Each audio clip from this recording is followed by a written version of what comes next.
नमस्कार दोस्तों, मैं सुनील हुड्डा आप सबके बीच फिर से हाजिर हूं एक नई वीडियो के साथ। तो दोस्तों आज हम बात करेंगे वेटनरी लाइव स्टॉक इंस्पेक्टर के बारे में।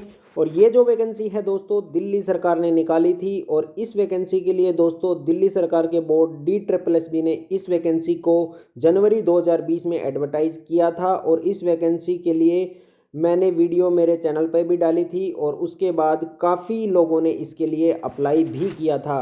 तो दोस्तों इस वैकेंसी के लिए काफ़ी दोस्तों के कमेंट आ रहे थे कि सर इस वैकेंसी के लिए कुल कितने फॉर्म आए हैं, और इसके लिए सिलेबस का भी काफ़ी लोगों का कमेंट आ रहे हैं कि इसके लिए क्या सिलेबस रहेगा। तो मैं सिलेबस के बारे में नेक्स्ट वीडियो बना दूंगा। लेकिन दोस्तों आज मैंने जो वीडियो बनाई है इसमें हम बात करेंगे कि इस वैकेंसी के लिए कुल कितने फॉर्म आए हैं। तो दोस्तों आज हम बात करेंगे इसके बारे में डिटेल से कि किस कैटेगरी के लिए कितने फॉर्म आए हैं। जैसे कि हम बात करेंगे जनरल कैटेगरी के लिए कितने फॉर्म आए हैं, ओबीसी कैटेगरी के लिए कितने आए हैं, SC ST और EWS के लिए भी हम देखेंगे कि इसमें कुल कितने फॉर्म आए हैं। और वो भी बताऊंगा दोस्तों कि इसके लिए कैंडिडेट रेशो क्या रहने वाला है, यानी कि एक पोस्ट के लिए कुल कितने कैंडिडेट ने फाइट करना है, वो भी आज हम डिस्कस कर लेंगे। तो दोस्तों सबसे पहले आप मेरे चैनल को सब्सक्राइब कर लीजिए और वीडियो को लाइक कर दीजिए, और इस वीडियो को ज़्यादा से ज़्यादा दोस्तों के बीच शेयर भी कर दीजिए ताकि ये जानकारी सभी तक पहुंच सके। तो दोस्तों मैं आपको बताना चाहूँगा कि मैंने जो है वो DSSB में RTI लगाई थी लगभग 1 महीने पहले, और इसका 1 महीने बाद अब जवाब आ चुका है। और उस जवाब में DSSB ने क्या बताया है उसके बारे में हम आपसे डिटेल में बात करेंगे। तो चलिए दोस्तों अब हम इस वैकेंसी के बारे में थोड़ा डिटेल से देख लेते हैं। तो ये दोस्तों सबसे पहले मैं दिखाना चाहूँगा कि एडवर्टीजमेंट नंबर 1 आया था 2020 का, और इसमें जो पोस्ट कोड था दोस्तों आपको दिखाई दे रहा होगा। सबसे नीचे जो पोस्ट कोड है 4/20, ये वेटनरी लाइव स्टॉक इंस्पेक्टर का जो पोस्ट कोड है। इसके लिए दोस्तों 2400 ग्रेड पे था, और इसके लिए अलग अलग वैकेंसियां भी थी दोस्तों। अब हम देख लेते हैं कि इसमें जो जनरल कैटेगरी थी उसके लिए 28 वैकेंसी थी, EWS के लिए 7 वैकेंसी थी, OBC के लिए 26 वैकेंसी थी, SC के लिए 10 और ST के लिए 7, यानी टोटल 78 वैकेंसी थी दोस्तों इसमें। तो इसके लिए दोस्तों अलग अलग कैटेगरी के लिए DSSB ने बताया कि किस कैटेगरी के लिए कितने फॉर्म आए हैं। तो उसके लिए दोस्तों मैंने RTI लगाई थी, और उसमें दोस्तों DSSB ने अपना जवाब दिया है। तो आज हम उससे डिटेल में बात कर लेंगे कि किस कैटेगरी के लिए कितने फॉर्म आए हैं। तो दोस्तों ये जो RTI है उसका जवाब है, उसमें दोस्तों मैंने ये देखिए 10वें महीने में RTI लगाई थी, और उसका 11वें महीने में इन्होंने जवाब दिया है। और दोस्तों जो टोटल कैंडिडेट अप्लाइड किए थे इस पोस्ट के लिए वो मैंने पूछा था कि 4 इसमें पोस्ट कोड देखिए दोस्तों यहाँ पे दिया है। इसमें 4/20 के लिए कुल कितने फॉर्म आए हैं, तो मैंने पूछा तो उन्होंने बताया दोस्तों कि जो UR कैटेगरी है उसके लिए 1418 फॉर्म उनके पास आए हैं, और 436 फॉर्म है वो OBC के लिए आए हैं, और 438 फॉर्म है जो SC के लिए आए हैं, 116 फॉर्म ST कैटेगरी के लिए आए हैं, और EWS के लिए 150 फॉर्म टोटल आए हैं। तो दोस्तों इस प्रकार उन्होंने अपना जवाब दिया है। उन्होंने बताया कि एज पर ORS, यानी जो ऑनलाइन सिस्टम है उनका अप्लाई करने का, जहां पे आपने अप्लाई किया था वो उस सिस्टम को OARS बोला जाता है। और वहां पे जैसे राजस्थान में SSO होता है, SSO ID हमारी होती है, वहीं DSSB का OARS सिस्टम होता है, वहाँ पे हम अप्लाई करते हैं। तो वहाँ पे जो टोटल फॉर्म अप्लाई मतलब उनको रिसीव हुए हैं वो टोटल फॉर्म उनको ये अलग अलग कैटेगरी वाइज जितने हुए हैं। अब हम थोड़ा डिटेल में बात कर लेते हैं, मैं आपको अच्छे से थोड़ा समझा देता हूँ कि ये देखो दोस्तों मैंने आपके लिए एक्सेल सीट बना दी है। Total application form received for the post of veterinary live stock inspector. तो ये जो पोस्ट है दोस्तों इसका पोस्ट कोड 4/20 है, जो कि RTI में लिखा हुआ है, ये आपने देख लिया होगा। और दोस्तों इसके अगर हम वैकेंसी की बात कर लें तो दोस्तों वैकेंसी जो इसकी UR की वैकेंसी है वो 28 वैकेंसी थी दोस्तों।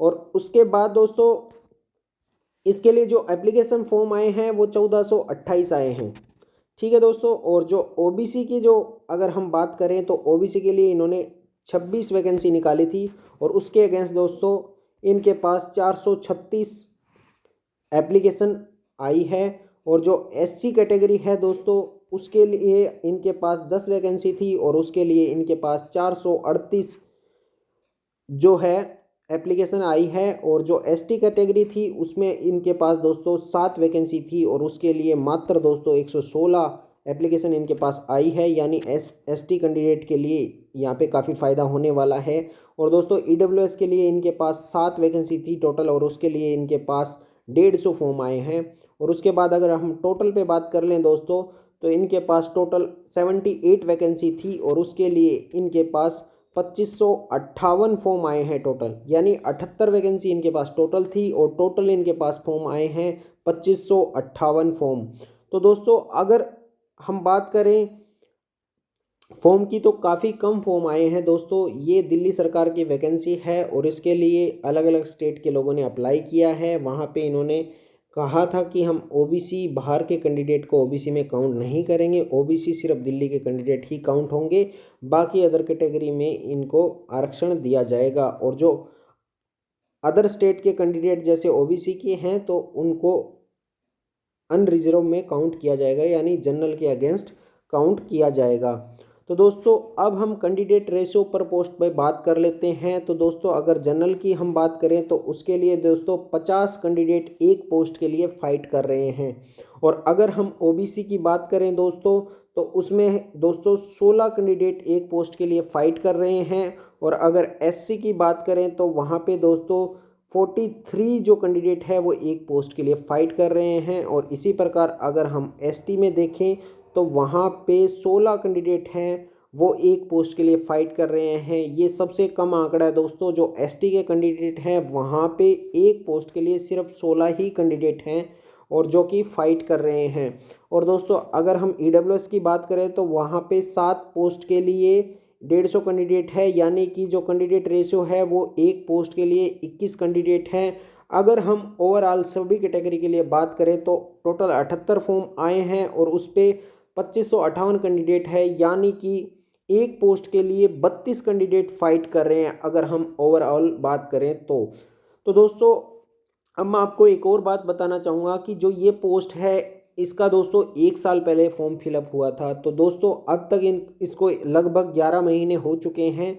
और दोस्तों आगे वाले 6 महीने या 1 साल में इसका पेपर होगा। और जब भी पेपर होगा दोस्तों तो इस टाइम जिन कैंडिडेट ने अप्लाई किया है उनमें से लगभग आधे कैंडिडेट ही एग्ज़ाम देने आएंगे। यानी आपका रेशियो वैसे ही इससे आधा मान के चलिए, क्योंकि जैसे जनरल के लिए एक पोस्ट के लिए 50 कैंडिडेट फाइट कर रहे हैं तो पेपर देते टाइम जब आप पेपर देने जाओगे तब तक ये 25 ही कैंडिडेट रह जाएंगे। क्योंकि जब हमने देखा है कि जो डीएसएसबी के जो पेपर होते हैं उनमें जो कैंडिडेट रहते हैं दोस्तों उनका रेशियो 50% ही रहता है। जो प्रेजेंट कैंडिडेट रहेंगे एग्ज़ाम में जो बैठेंगे वो बैठने वाले कैंडिडेट की संख्या 50% ही रहती है। तो आप रेशियो को बहुत ही कम मान के चलिए दोस्तों।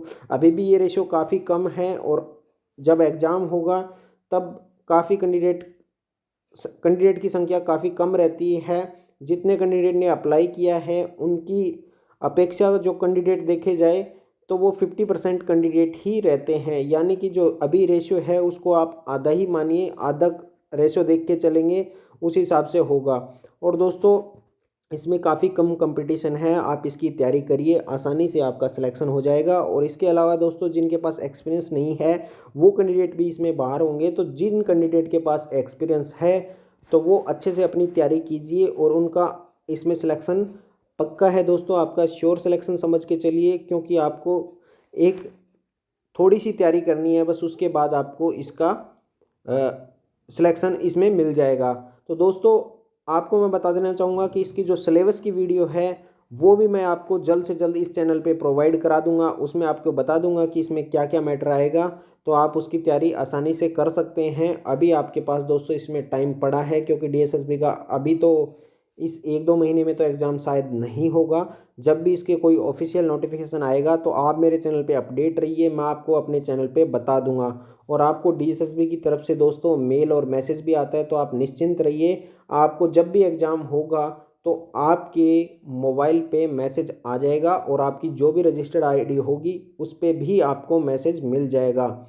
और दोस्तों आपको मैं बता दूं कि जो डीएसएसबी की साइट है उस पे जाके भी आप लगातार चेक करते रहिए कि इसका एग्ज़ाम कब होगा, क्योंकि कई बार ऐसा होता है कैंडिडेट को पता ही नहीं चलता और एग्ज़ाम हो भी जाता है। और इसका एक और है दोस्तों, एक तो मैंने आपको बता दिया एसएमएस पे मिल जाएगा आपको, दूसरा आपको मेल आईडी पे मिल जाएगा, तीसरा आप वेबसाइट पे चेक करते रहिए, और चौथा आप मेरे दोस्तों मेरे चैनल पे भी अपडेट रहिए। मेरे को भी कोई ऑफिशियल नोटिफिकेशन अगर आता है तो मैं आपको इस यूट्यूब चैनल पे जानकारी दे दूंगा एग्ज़ाम के बारे में। तो दोस्तों आज मैंने आपको डिटेल से बता दिया है। काफ़ी दोस्तों का सवाल था कि सर टोटल कितने फॉर्म आए हैं, कितने कैंडिडेट ने फॉर्म फिलअप किया है, तो सबका अब शायद जो भी कन्फ्यूजन था वो दूर हो गया होगा। अब रही सिलेबस की बात, तो उसके बारे में भी वीडियो बना दी जाएगी, और उसके अलावा भी आपके कोई सवाल है तो आप मुझे कमेंट कीजिए। और दोस्तों आपसे गुजारिश रहेगी कि आप मेरी वीडियो को ज़्यादा से ज़्यादा दोस्तों के बीच शेयर कीजिए, ताकि ये वीडियो सभी कैंडिडेट तक पहुंच सके। तो धन्यवाद दोस्तों, जय हिंद, जय भारत।